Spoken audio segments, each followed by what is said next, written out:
길지만 우리 천천히 함께 같은 목소리로 읽어보면 좋을 것 같습니다.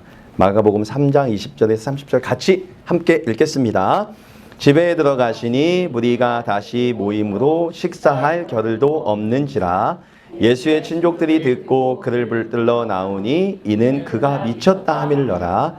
예루살렘에서 내려온 서기관들은 그가 바알세불이 집혔다 하며 또 귀신의 왕을 힘입어 귀신을 쫓아낸다 하니 예수께서 그들을 불러다가 비유로 말씀하시되 사탄이 어찌 사탄을 쫓아낼 수 있느냐. 또 만일 나라가 스스로 분쟁하면 그 나라가 설 수 없고 만일 집이 스스로 분쟁하면 그 집이 설 수 없고 만일 사탄이 자기를 거슬러 일어나 분쟁하면 설 수 없고 망하느니라.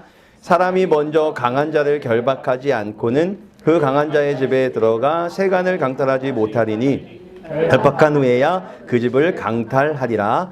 내가 진실로 너희에게 이르노니 사람의 모든 죄와 모든 모독하는 일은 사하심을 얻되 누구든지 성령을 모독하는 자는 영원히 사하심을 얻지 못하고 영원한 죄가 되느니라 하시니 이는 그들이 말하기를 더러운 귀신이 들렸다 함이더라. 아멘.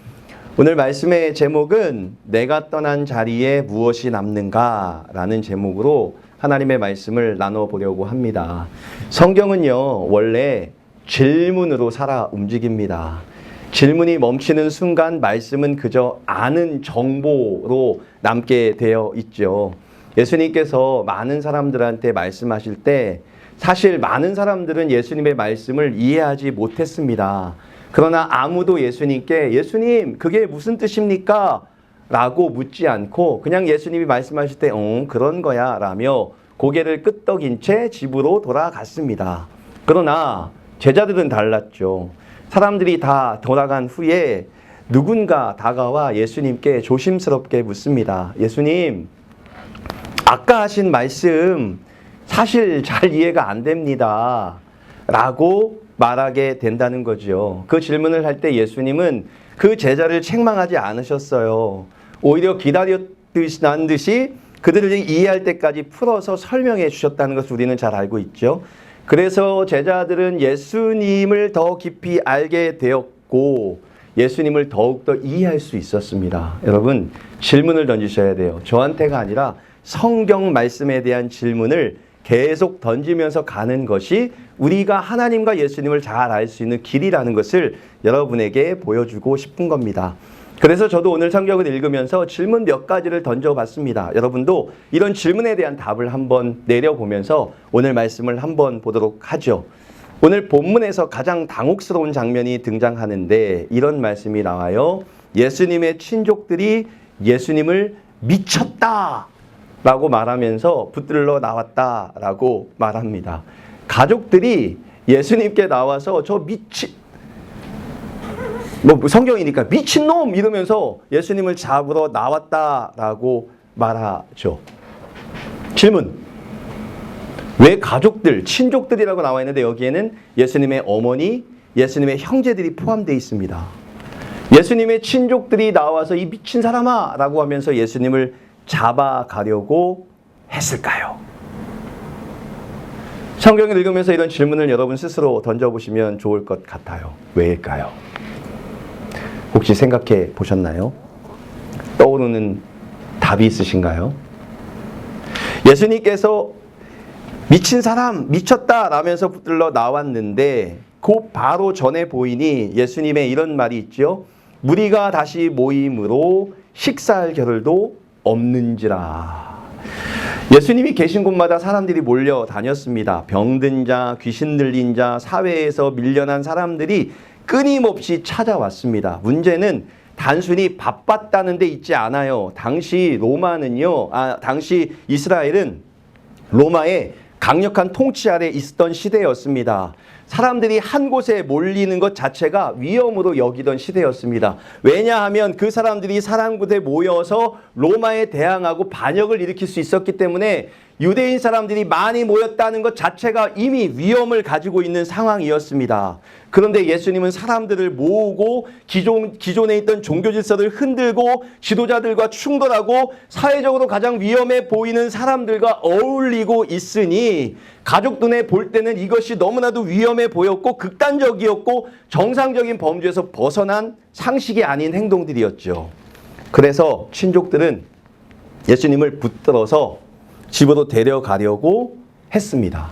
근데 여러분, 이 친족들이 한 행동들이 상식적이고 또 신앙적으로 판단한 것일까요? 저는 아니라고 생각이 되어집니다.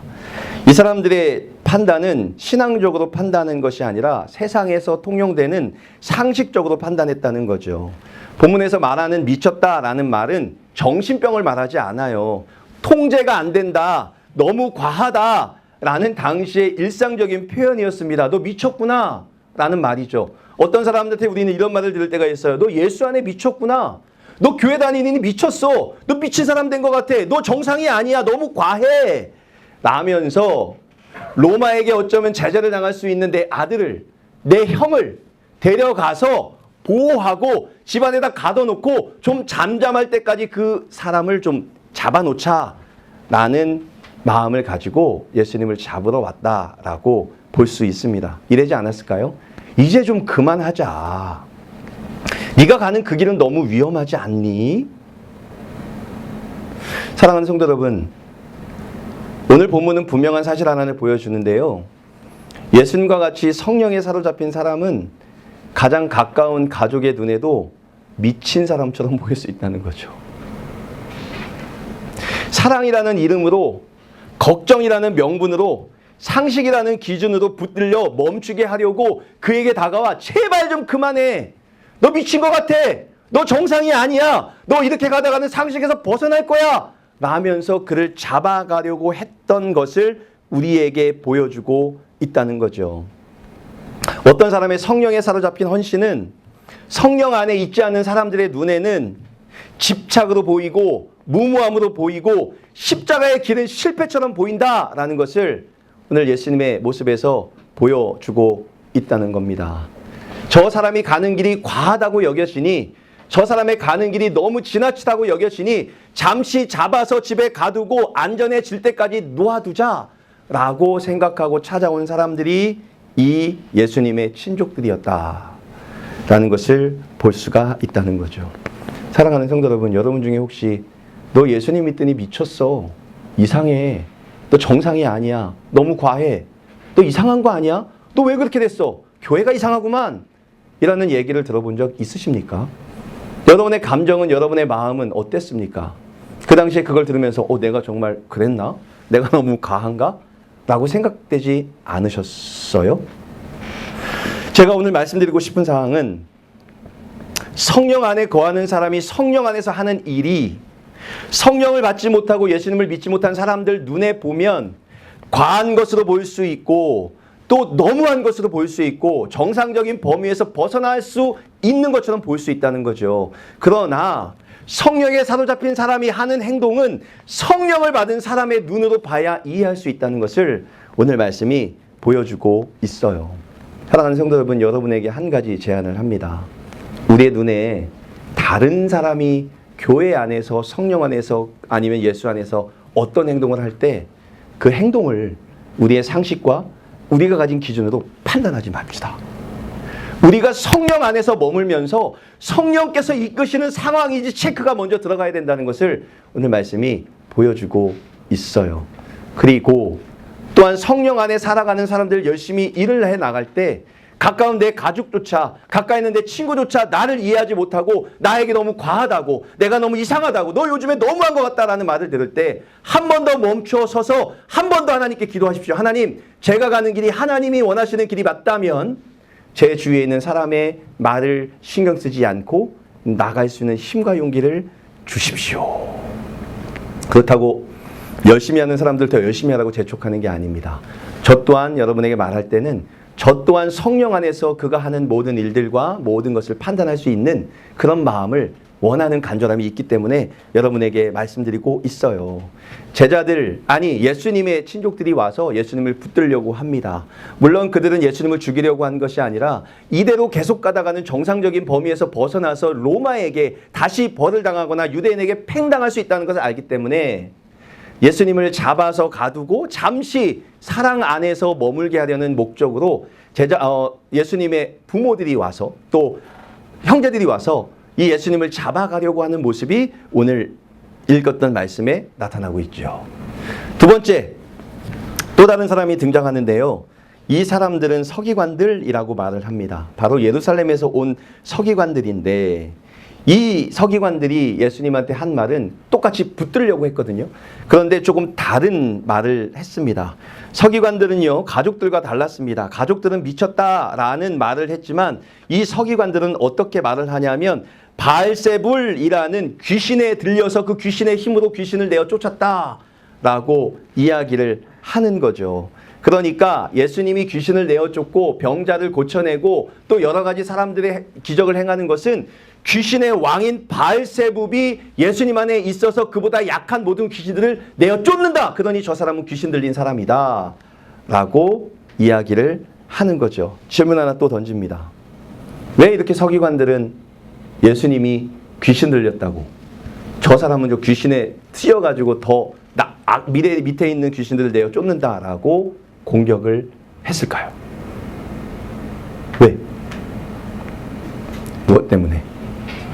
왜? 자신들의 자리를 지키려고요? 무슨 자리를 지켜야 되죠? 사람들의 신임을 얻는 자리를 지키려고 예수님을 공격해서 예수님을 없애버리려 했다는 겁니까? 무슨 자리를 지켜야 되죠? 명예? 서기관들이 명예가 있었을까요? 서기관들이 부가 있었을까요? 서기관들은 과연 정말 자신이 지켜야 될 예수님 때문에 멸망하는 자신들의 자리가 있었을까요? 있었습니다. 그 당시에 서기관들이 가진 권리가 세 가지 정도가 됐다고 해요. 첫 번째, 율법 해석권. 그들은 하나님의 말씀을 가지고 있었습니다. 여러분 잘 아시겠지만 일반 백성들에게는 책도 귀했고 말씀을 나눠줄 수 없었습니다. 그 말씀, 그 율법은 오직 서기관들의 손에 들려져 있었습니다. 그래서 그들이 하나님의 말씀을 풀어서 설명해주는 유일한 통로였습니다. 그런데 예수님이 나타나서 너희가 들었으니 나는 너희에게 이르노니 라고 말하면서 하나님께 직접 들었던 하나님의 말씀을 그들에게 들려주기 시작하지요. 서기관들이 하던 율법 다 틀렸다. 그거 너희가 지키면 안 된다. 서기관들은 썩었다. 귀신 들렸다라고 말하면서 이 서기관들의 권위에 흠집을 내기 시작하시는 분이 예수님이십니다. 점점점 권위가 무너져 내려가고 있어요. 두 번째, 당시 이스라엘은 성전 중심의 체제였습니다. 모든 죄사함과 구원이 성전 안에서 이른다고 가르쳤는데 예수님은 성전 밖에서 만나는 사람에게 너의 죄가 죄사함을 받았느니라 라고 선포하고 있다는 거죠. 성전 안에서 힘을 쓰면서 성전 안에 죄사함을 받는 것을 선포하던 이 서기관들에게 있어서 예수님은 성전 밖에서 죄사함을 선포하는 것이 우리가 가진 권위를 내리끼는 그런 일이겠죠. 세 번째, 사회적인 기득권이었습니다. 엘리트였습니다. 그들은 존경받았습니다. 늘 존경받는 자리에 있었습니다. 그런데 예수님은 세리와 창기와 가난한 자들과 어울리면서 하나님 나라가 가장 낮은 곳에서 시작한다고 선포하십니다. 나의 팬들은 지금 높은 자들인데 예수님은 말하기를 가장 낮은 곳에서 하나님의 나라가 시작되니 저것은 잘못되었다라고 말하면서 서기관들의 지위와 명예를 깎아내리기 시작한다는 거죠. 예수님은 그들이 가진 해석, 체제, 지위를 다 뒤집으셨습니다. 신학적 논쟁으로는 도저히 예수를 감당할 수 없었습니다. 예수님은 병을 치유하고 귀신을 내어 쫓는 능력까지 있었다는 거죠. 그렇게 되자 그들은 가장 비열한 방법을 선택합니다. 바로 예수님께 귀신이 붙었다. 귀신의 이름이 그들에게 붙었다라고 이야기를 하는 거죠. 진리를 부정해서라도 자신의 철밥통 체제를 지키려 한 영적 사기이자 성령 모독이 여기에서 시작되는 것을 볼 수가 있습니다. 그들의 사역은, 그들이 하는 일은 하나님의 영광을 위해 한다. 교회를 지키기 위해 한다. 율법을 지키기 위해 한다. 하지만 그 속에는 결국에는 뭐가 있었다고요? 우리가 지키는 명예를 지키고자 내 앞에 내 명예를 빼앗가는 사람의 목숨을 빼앗고 싶은 그 못된 욕심이 그 안에 있었다는 거죠. 그래서 의도적으로 하나님이 하시는 예수님이 하는 일을 방해합니다. 그리고 성령을 모독합니다. 예수님이 가는 모든 곳곳마다 방해자가 되어 그들을 나타납니다. 하나님이 말씀하시고 예수님이 말씀하십니다. 그것은 성령을 모독하는 것이고 그것은 영원히 용서받지 못한다. 성경 모독죄는 내 앞에서 일어나는 모든 일들이 하나님의 기적적인 사건임에도 불구하고 그것을 의도적으로 내 욕심을 채우기 위하여 그것을 막아서려고 하는 모든 행위, 그것이 성령 모독죄라고 이야기를 한다는 거죠. 사랑하는 성도 여러분, 여러분은 서기관과 같은 마음은 없으시나요? 겉으로는 나는 널 사랑해서, 난 널 위하니까, 난 너의 편이니까 내가 너한테 이런 말 해주는 거야 라고 말하지만 속에서는 난 네가 망했으면 좋겠어. 나는 네가 없어졌으면 좋겠어. 왜냐하면 네가 있어서 내 인기가, 내 명예가, 내 이름이 없어지거든. 난 너가 싫어 라는 마음으로 안과 밖이 다른 마음으로 사람을 깎아내리거나 시기하거나 질투하며 그 사람을 쳐내리는 적은 없나요? 있으세요? 없으세요? 지난주에 제가 성경 공부하면서 제가 잠시 말씀을 나눴었는데 저한테는 이 서기관들과 비슷한 위선이 자리 잡고 있는 사람입니다. 그 고백을 한번 해보죠. 지난주부터 저희는 김창규 목사님이 저희 교회에 오셔서 이제 오늘 청소년부 예배를 드리게 됐습니다. 제가 말씀을 드렸는지 안 드렸는지 모르겠지만 김창규 목사님이 저희 교회에 오시는 건 참 기적적인 사건이었어요. 정말 생각도 못한 그런 과정에서 여러분 그거 아세요? 말씀드렸나요? 그냥 온 게 아니라 저희 집에 한국에서 왔던 두 청년을 재우면서 사모님, 목사님을 엄청 많이 만나면서 그러면서 그게 해결됐습니다. 저희 집에서 그 청년들을 재울까 말까 고민을 엄청 많이 했거든요. 그러다 저희가 아내하고 결심했어요. 그래, 우리 집에 재우자. 그러면서 그 아이들이 우리 집에 자면서 목사님, 사모님 우리 집에 자주 오면서 같이 만나면서 그렇게 사역이 연결됐거든요. 제가 지난주 화요일 날 목사님들과 함께 성경 공부하는 자리에서 이 고백을 했습니다. 목사님, 저희 집에 청년이 2명 왔는데 그 청년들을 재우기로 작정을 했고요. 그리고 목사님 사모님 오시면서 우리 교회 사역자가 됐어요 라고 말하는데 그 말을 한 다음에 이렇게 뒤로 돌아오는 길에 제 마음에 찔림이 있었습니다. 여러분, 제가 자랑하고 싶었던 건 뭐였을까요? 목사님이 우리 교회에 오셨고 그게 하나님의 은혜입니다 라는 걸 자랑하고 싶었을까요? 아니면 우리가 우리 집을 내어주었기 때문에 그 일이 가능했습니다 라는 것을 자랑하고 싶었을까요? 제 마음에 들었다 나오셨어요? 맞아요. 많은 거창해요. 목사님, 저에게 다 아시거든요. 인스타그램 보니까 목사님, 어떤 목사님 오셨던데 목사님 그거 어떻게 온지 아세요? 저희 교회에 오시는 게 아니었는데 사실은 저희가 2명이 오거든요. 근데 그분의 애들을 우리 집에 재워줄까 말까 하다가 아내하고 얘기했어요. 우리 재워주자. 그래서 재웠어요. 헌신했어요. 희생했어요. 우리 집을 오픈했어요. 그랬더니 됐어요. 제가 떠난 자리에 목사님들 마음에는 홍재명 목사가 포기해서 됐다라는 게 기억이 남을까요? 아니면 하나님의 은혜로 그분들이 여기 왔을까라는 게 남을까요? 저는 뭘 더 강조했는지 아세요? 전자. 내가 포기해서 나의 희생이, 나의 헌신이 목사님을 여기에 오도록 만들었다. 여러분, 사람의 마음은요, 내가 드러내고 싶은 마음의 속상함과 어떤 마음이 있으면 그게 입으로 털어나게 돼 있어요. 잘 포장해요. 너무 잘 포장해요. 목사님, 우리 교회에 은혜가 있었어요 라고 말하지만 사실은 제 마음속에 은근히 자랑하고 싶은 내 마음에 목사님을 모시기로 할 때 우리 집에서 희생하고 포기하고 그 애들 재운 거, 그걸 자랑하고 싶었다라는 거죠. 사람들이 집으로 돌아가는 길에 하나님의 은혜가 아니라 홍재명 목사 대단하네, 포기 잘하네, 저기 희생이 있네 라는 말을 듣고 싶었던 저의 마음이 있었다는 거죠.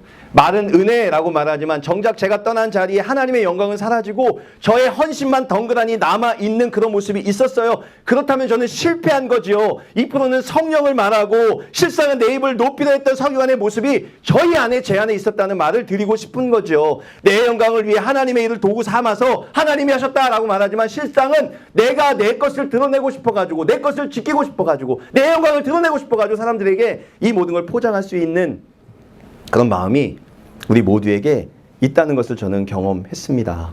사랑하는 성도 여러분, 저는 그래서 여러분에게 말씀드리고 싶은 건 우리가 정말 성령에 사로잡힌 사람인지 예수님 안에 있는 사람인지 우리가 떠난 다음에 남아있는 사람들이 그 사람에 대해서 이야기하는 걸 보면 알 수가 있어요.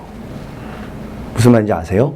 3명이 앉아있다가 한 사람이 떠났을 때 나머지 2명이 그 사람이 떠났을 때 그 사람에 대해서 뭐라고 말하는지, 내가 남아있던 그 자리에서 나를 평가받는 그 자리에서 내가 정말 성령에 속한 사람인지 아니면 내가 내 자신을 드러내는 사람인지 알게 된다는 거죠. 생각해 보세요. 예수님의 그 친족들은 와가지고 사랑으로 얘를 보호해야 되니까, 얘를 또 이 로마에게서 보호해야 되니까 데려가야 돼, 미쳤다라고 말하는 상처를 줬지만 사실은 그 사람들은 진짜 사랑에서 나온 말이에요. 미쳤다라는 말보다 사랑이 먼저란 말이죠. 나중에 제자들 어떻게 된 줄 아세요? 엄마는요 십자가의 자리를 지켜요. 나중에 성령이 임하던 다락방에 있어요. 예수님의 사람이 돼요. 그의 동생 야고보는 순교를 당해요. 야고보서를 써요.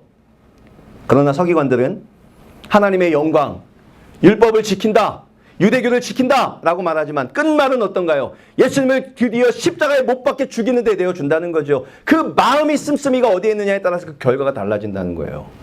우리의 마음을 한번 돌아보십시오. 우리의 마음은 어디에 있나요? 정말 내가 떠난 자리에 예수님, 성령님, 하나님만 남기고 싶은 마음이 여러분의 마음속에 있으십니까? 우리가 같이 모여서 열심히 재미있게 놀다가 정말 얘기 재미있게 했다가 떠났는데 여전히 하나님, 예수님, 성령님은 남아있지 않고 여전히 이 사람의 냄새와 향기만 가득한 곳이 되어버린다면 우리가 서기관과 다른 거는 뭐가 있을까요? 우리가 섰던 이 자리가 없어지고 난 후에 여러분의 마음속에 하나님과 성령님과 예수님이 남아있지 않다면 설교자인 저는 여기서 뭘 한 걸까요? 저는 여러분과 함께 기도하며 나가기를 간절히 소망해요. 우리가 있던 어느 곳이 우리의 이름이 아니라 하나님의 영광만 남는 그런 자리가 되기를 간절히 소망합니다. 내 이름과 내 이익을 내려는 계산기를 내려놓고 기도하면서 오늘 저의 흔적이 다 사라지더라도 우리가 끝까지 강조하고 싶은 우리가 믿는 예수 그리스도의 그분의 이름이 우리를 통하여 나타날 수 있게 해달라고 기도하면서 나가는 저와 여러분 되시기를 간절히 소망하고 소망해봐요. 여러분의 삶 속에 있는 그 가장 깊은 마음이 예수님의 것이 되기를 간절히 소망하고 우리가 모이는 모든 곳에서 우리가 진실하게 믿는 예수 그리스도를 드러낼 수 있는 그런 멋진 삶이 우리 모두에게 있기를 예수 그리스도의 이름으로 축원합니다.